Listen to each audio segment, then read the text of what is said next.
अगस्त 1945। दुनिया world war to के last phase में थी।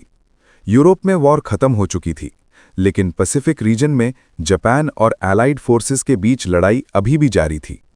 जापान सरेंडर करने के लिए तैयार नहीं था और अमेरिका को लग रहा था कि अगर जापान पर ग्राउंड इन्वेजन हुई तो लाखों सोल्जर्स और सिविलियंस की जान जा सकती है। इसी डर के बीच अमेरिका ने अपना सबसे खौफनाक हथियार यूज करने का डिसीजन लिया, एटॉमिक बॉम्ब। 6 अगस्त 1945 सुबह लगभग 8:15 बजे एक American B-29 bomber aircraft Enola Gay ने जापान के शहर हिरोशिमा पर एटॉमिक बॉम्ब गिरा दिया। इस बॉम्ब का नाम था लिटिल बॉय।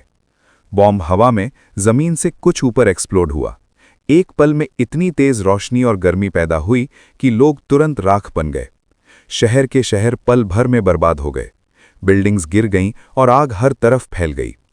हिरोशिमा में लगभग 70,000 से 80,000 लोग तुरंत मारे गए। लेकिन ये सिर्फ शुरुआत थी। आने वाले महीनों में रेडिएशन के कारण बर्न्स, इन्फेक्शंस और अजीब बीमारियों से 1,40,000 से ज्यादा लोग अपनी जान खो बैठे। रेडिएशन का असर सिर्फ उस वक्त तक सीमित नहीं रहा, बल्कि सालों तक लोग कैंसर, जेनेटिक प्रॉब्लम्स और जन्म से ही होने वाली बीमारियों से जूझते रहे। इस भयानक तबाही के बाद भी जापान ने तुरंत सरेंडर नहीं किया। सिर्फ 3 दिन बाद 9 अगस्त 1945 अमेरिका ने दूसरा atomic bomb fat man Japan के शहर नागासाकी पर गिरा दिया।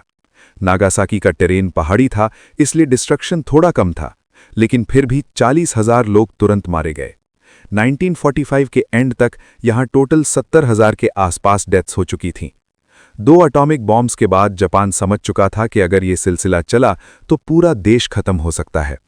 15 अगस्त 1945 को जापान ने ऑफिशियली सरेंडर कर दिया और इसी के साथ वर्ल्ड वॉर 2 का अंत हो गया। जापान पर गिराए गए एटॉमिक बॉम्ब्स ने सिर्फ वॉर खत्म नहीं की, बल्कि पूरी दुनिया को हिलाकर रख दिया। न्यूक्लियर वेपन्स ने दुनिया को एक नया डर दिखाया। कोल्ड वॉर के दौरान एटॉमिक वेपन्स की रेस शुरू हुई और ये सवाल उठने लगे कि क्या साइंस का इतना खौफनाक इस्तेमाल सही था।